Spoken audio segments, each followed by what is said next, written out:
Salut tout le monde et bienvenue à l'émission. Cette semaine, on parle de l'inflation qui s'est établie à 1,8% au mois de décembre au Canada. Restez avec nous jusqu'à la fin, vous ne voulez pas manquer ça.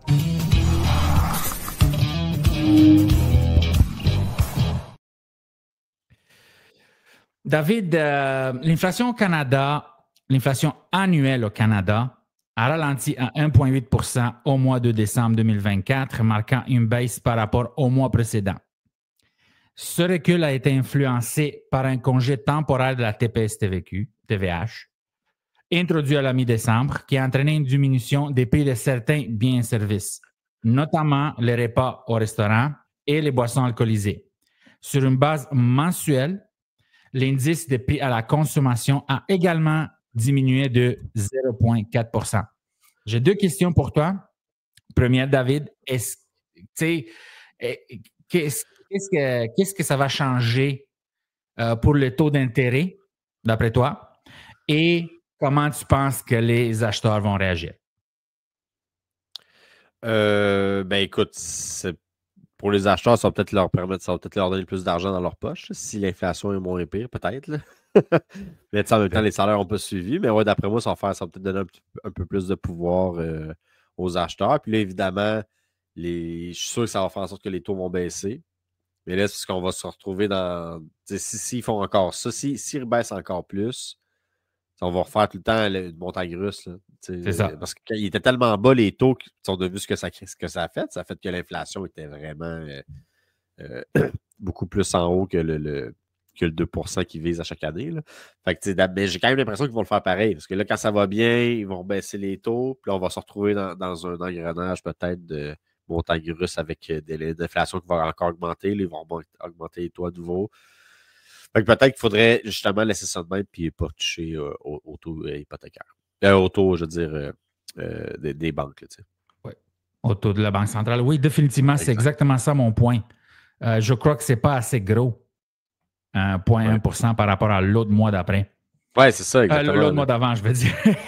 Il faudrait se maintenir de même. Mais peut-être qu'ils vont se dire ça aussi. Penses-tu qu'ils vont se dire justement, on garde ça de même puis pendant un an, puis on attend de voir? Il y a plusieurs choses. Moi, ce que je crois qu'il va arriver, c'est qu'ils vont attendre la prochaine réunion. Et je crois que ce que Trump va faire, ça va beaucoup influencer, surtout que tu te souviens, il vient de dire qu'il va mettre des tarifs sur le Mexique et sur le Canada le 1er février. Ouais. C'était le premier jour de son mandat. Maintenant, c'est rendu le 1er février. Et non, mais là, il fait ça. C'est ça, ouais, vas-y, excuse-moi. Ouais, et c'est exactement ça mon point. Et un de ses ordres exécutifs qu'il a signé, c'est qu'il a instruit ses experts, je ne me souviens plus des noms, là, des agences gouvernementales, de faire une enquête et de savoir ça prendrait quoi comme tarif. Et ce rapport doit être remis avant le 1er avril. Tu comprends? Donc là, du premier jour de sa présidence au 1er février, puis là, il a instruit aussi qu'il va avoir le 1er avril. Fait que quand est-ce qu'il va monter, quand est-ce qu'il va mettre des tarifs, là? Non, mais il veut juste renégocier encore avec le Mexique, comme il avait fait dans son premier mandat. Là, exactement. Il va-tu gosser pendant 4 ans avec je veux mettre des tarifs dessus, puis ça n'arrivera jamais? C'est ça, exact. Non, mais il fait ça, tu sais, il veut juste... il marche par la menace, là, ce gars-là. Exactement. Là, il veut faire peur, puis c'est qu'il s'est rendu compte, sa manière de négocier, c'est la manière la plus productive de négocier.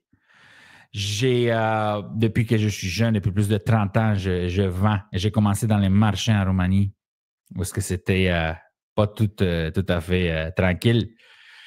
Et je connais plusieurs façons de négocier, et j'avoue que sa façon de négocier, je la connais, je peux l'utiliser, c'est la plus productive.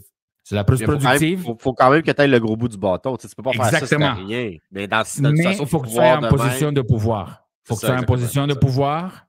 C'est la plus productive. Et aussi, ça pile sur les pieds des gens, sur les orteils des gens, ce qui n'est pas cool en politique. Donc, je comprends les deux points des gens. Là, non, c'est sûr qu'il n'est pas trop fair play de ce côté-là. côté politically correct. Là. Exact. Pas du tout. C'est pas... Fais changement avec l'autre, hein? Exact. C'est fou, hein? Ah là, mais là, on ne parlera pas de Biden. Là, mais non, moi, je ne veux pas parler de lui, mais tu ne sais pas ce qui se passe avec lui. Puis là, mais ça fait changement de quelqu'un qui est sénile, c'est sûr. Exact, c'est ça mon point. Je ne veux même plus rire de lui. Que Dieu l'aide. Non, mais pour vrai, il n'aurait juste pas dû être au pouvoir. Là. Non, mais non. Ça a été une joke. Ça a été une joke, puis là, on a subi les conséquences en Amérique du Nord, tout le monde, là. Tout le monde, là. Anyway. Donc, c'est ça mon point. Moi, je crois que la Banque centrale, Bank of Canada, la Banque du Canada, ne doit pas jouer avec les taux d'intérêt pour l'instant. Non plus. Je suis persuadé, mais on dirait que j'ai l'impression qu'ils vont le faire pareil, tu sais. C'est ça, moi aussi. C'est parce qu'ils sont-ils vraiment là pour contrôler l'inflation ou en même temps où ils veulent que justement le public il dépense plus, tu sais. Fait que c'est ça. Je ne sais pas ce qui va arriver. Moi, j'ai l'impression que ça va encore baisser un petit peu, mais c'est mon feeling, là. Oui, on peut être un point 25. Mais comme je dis, il faudrait qu'il laisse ça de même. Ça a l'air stable en ce moment. Oui, c'est quand même très bien, là. Moi, je ne toucherai pas à ça pour l'instant. Là. Exact. OK? Surtout que, qu'est-ce qui se passe s'il met des tarifs? L'inflation repart, là. Pour tout le monde. Ça, c'est clair. Puis surtout dans l'immobilier à Montréal. Là, et voilà. C'est trop... parce que je sais que c'est rendu cher, mais c'est encore pas cher. En tout cas, comparé à certaines autres places au Canada, là, je parle des grosses métropoles. Là, moi, je pense qu'il faudrait justement essayer de garder les prix des maisons plus bas. Là, le plus longtemps possible. Tu sais. Exact. Donc, l'IPC, c'est ça le prix de l'indice à la consommation ou l'inflation, là, a progressé de 1,8, comme je disais, par rapport à une hausse de 1,9 en novembre, donc ça a baissé un peu. C'est ça, ce sont les prix des aliments achetés au restaurant et les boissons alcoolisées qui ont le plus contribué à ce ralentissement au pays. Ouais. OK? Donc, si on exclut les aliments, l'inflation d'une année à l'autre, donc décembre 2024 par rapport à décembre 2023, et de 2,1, n'est pas de 1,8. OK? Au Québec, le taux d'inflation est passé à 1,6 OK. C'est 1% de plus qu'en novembre. Tu vois que les aliments, eux autres, ça reste resté bas. Mais j'aimerais ça comparer, mettons, spécifiquement des aliments, le bœuf versus les légumes. Tu sais. J'ai l'impression que le bœuf est encore cher. Je ne sais pas si ça n'a pas baissé. Oui, le bœuf, ça a augmenté. Ouais. Parce que dans le fond, même s'il augmente un petit peu, même s'il augmente de 1,5 %, il est quand même plus cher que l'année passée. Puis il est déjà qui était cher l'année passée. Voilà. Mais tu vois que les aliments, ça a moins monté que les autres éléments. Oui. Au Québec, le taux d'inflation, je dis, est passé à 1,6. En Ontario, toutefois, passé de 1,8 à 1,7. Donc, c'est le même qu'au Québec. Tu sais. Proche, presque aussi qu'au Québec. Alors qu'il a ralenti de 2,6 à 2,3 en Colombie-Britannique. Tu vois que l'augmentation en Colombie-Britannique, ça il s'est plus élevé qu'ici. C'était très, très... Même, ils ont des prix d'essence de fou, là. Ils ont les mêmes prix d'essence quasiment... Non, pas quasiment, parce que c'est beaucoup plus cher, l'essence au Canada qu'aux États-Unis. Mais je veux dire, c'est comme la Californie par rapport à d'autres, là. À d'autres États. C'est la même chose. Là. Au BC, le prix de l'essence est tellement cher. Donc, on voit que c'est la TPS, le congé qui n'est pas très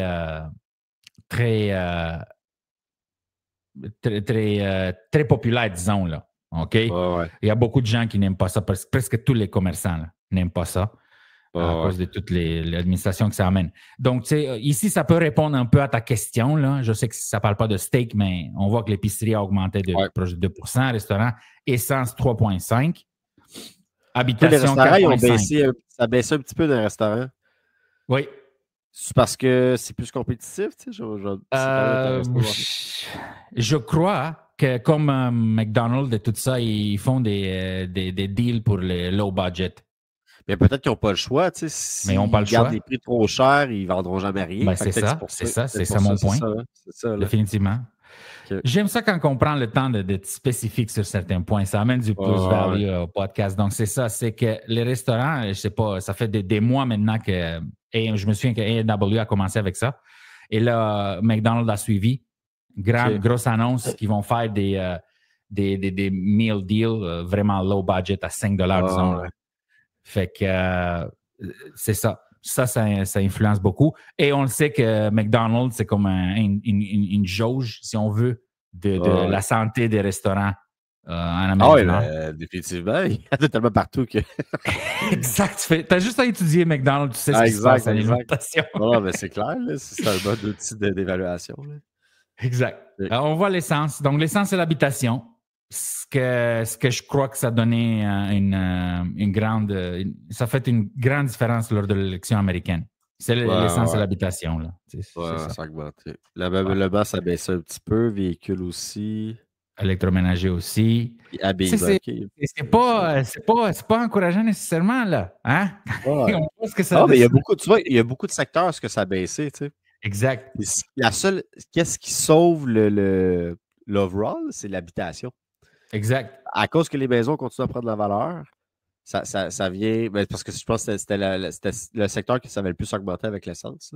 Fait que ces deux secteurs-là, à eux seuls, viennent ramener la moyenne en bas, autour de 2 Et tu vois qu'overall, il y a beaucoup de secteurs que ça ne va pas si bien. Là. Non. Exactement. Et qu'est-ce que tu penses que les acheteurs vont faire, David?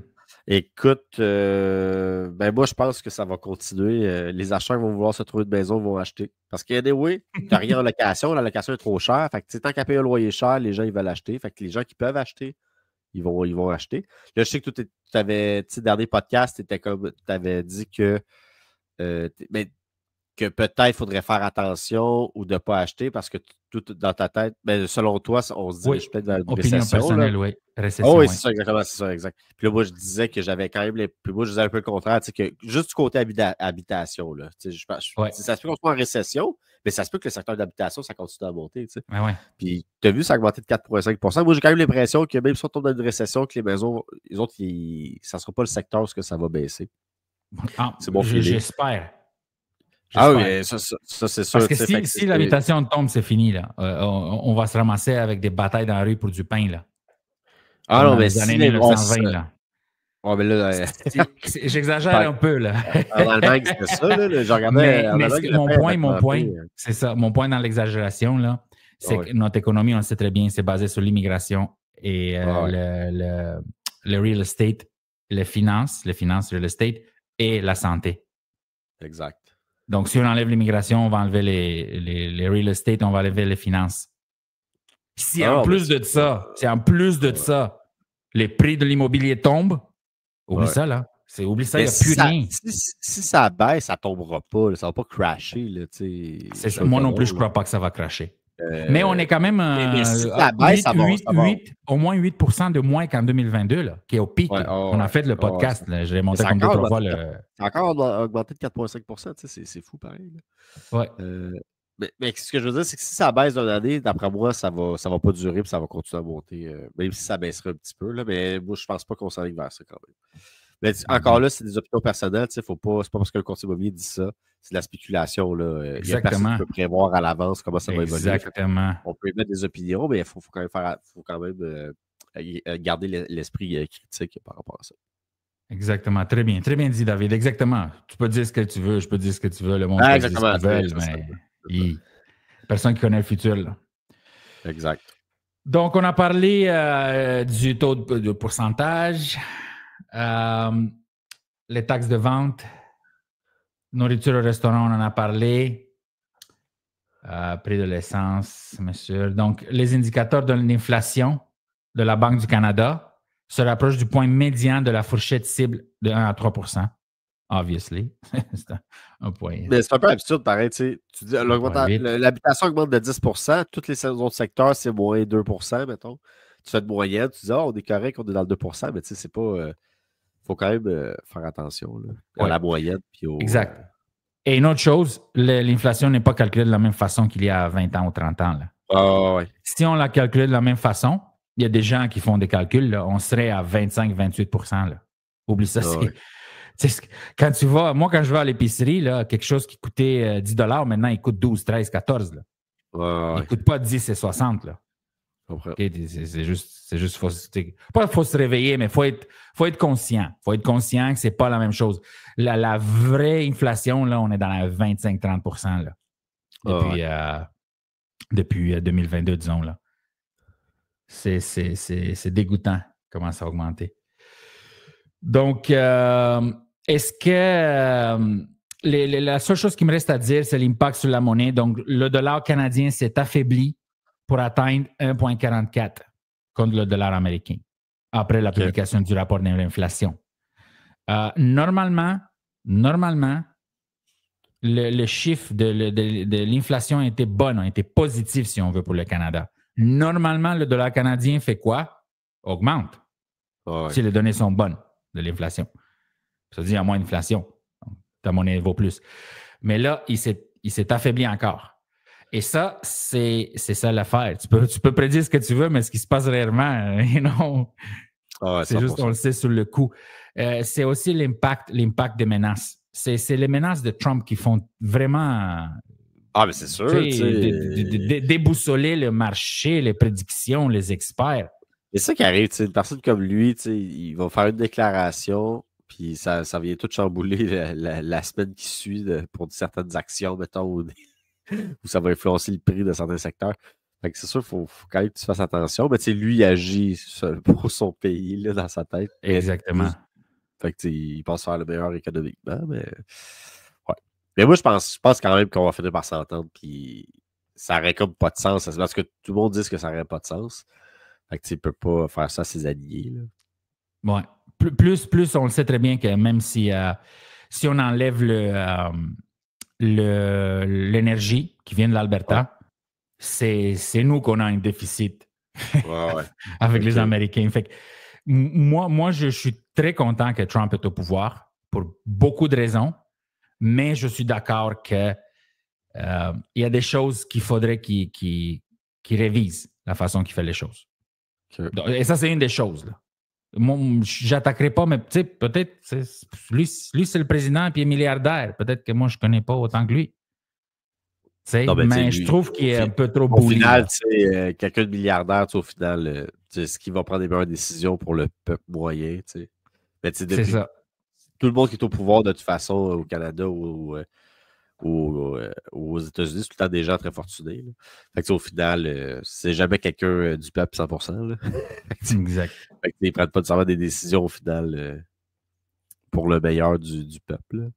Mais ils vont prendre des décisions pour se faire élire. C'est plus ça. Là. Exact. Bon.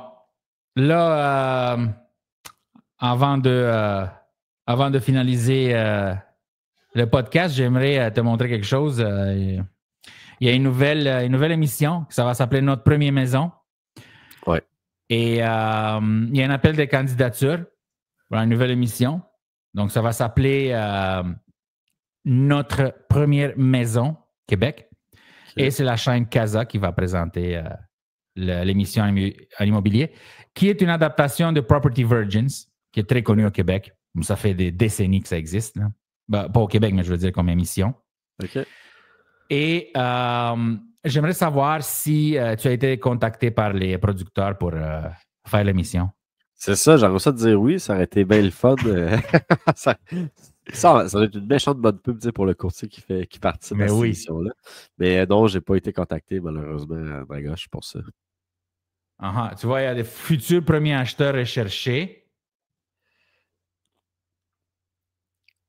Fait que c'est ça. Fait que dans le fond, qu'ils cherchent des premiers acheteurs. Mais tu sais, en même temps. Ouais, juste des premiers acheteurs, pas des courtiers. C'est quand même cool, imagine. Peut-être qu'ils en ont déjà des courtiers, là. Ah oui, c'est sûr. Mais tu sais, tu vas te faire payer pour trouver ta maison. Tu sais, j'imagine que les achats vont être payés.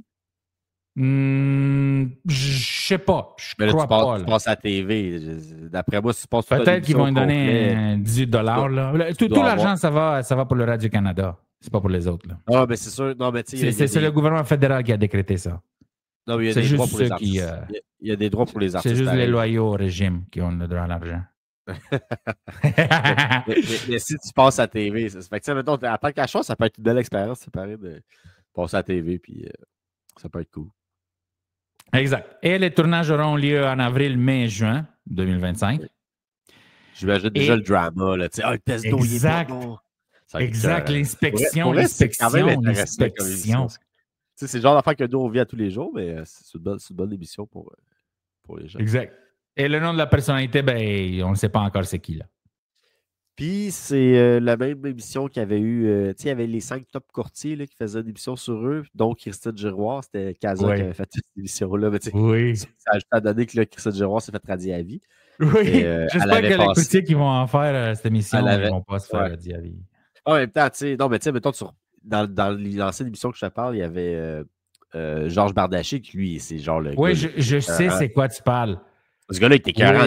Casa, il ne savait pas. Là, il choisit des courtiers. Oui. Après ça, c'est pas de leur faute à eux si le courtier il se fait radier parce qu'il respecte pas son code. Oui, je me souviens de cette émission. C'est là que j'ai découvert Georges. Et c'est après que j'ai été au village Bardagie, je pense, ça s'appelait. Tu te souviens, il y a eu un... le virage. Non, mais ça, c'est avant. L'émission, c'est après. L'émission, c'est après. OK, je me souviens plus. Je sais que j'ai été là à un moment donné au village Bardagie. Mais ça, c'est là 7 ans. Là, il avait fait un genre de grosse conférence pour les courtiers. Là, qui a dû être c'est plus que 7 ans, man. C'est comme 2013-2014. J'étais avec Remax. C'est là devant, ça veut dire. T'as déjà été avec Remax? Peut-être 10 ans. Mais... Ouais, j'étais un an avec Remax. Puis après ça, j'étais devant que je suis pour Roi à la page. Moi, j'avais commencé avec Remax il y a 10 ans. C'est nice. Cher. Comment? Oui, c'est ça. Exact. Non, moi aussi, je dis ça. On paye les agences. Tu sais, les courses, on paye nos agences pour être avec eux. Exact. Remax, c'est pas la plus... Elle n'est pas à bas prix, mettons. Non, définitivement. Moi, c'est ça que je dis. Royal Lepage, c'est le meilleur compromis. C'est la plus depuis 1913. Tout le monde la connaît.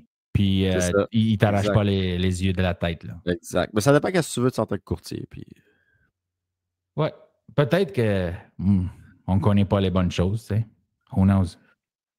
Ben tu sais, je veux dire, si t'es bien où ce que t'es, exactement. Tu donnes un bon service, c'est ce qui est important. Très bon point.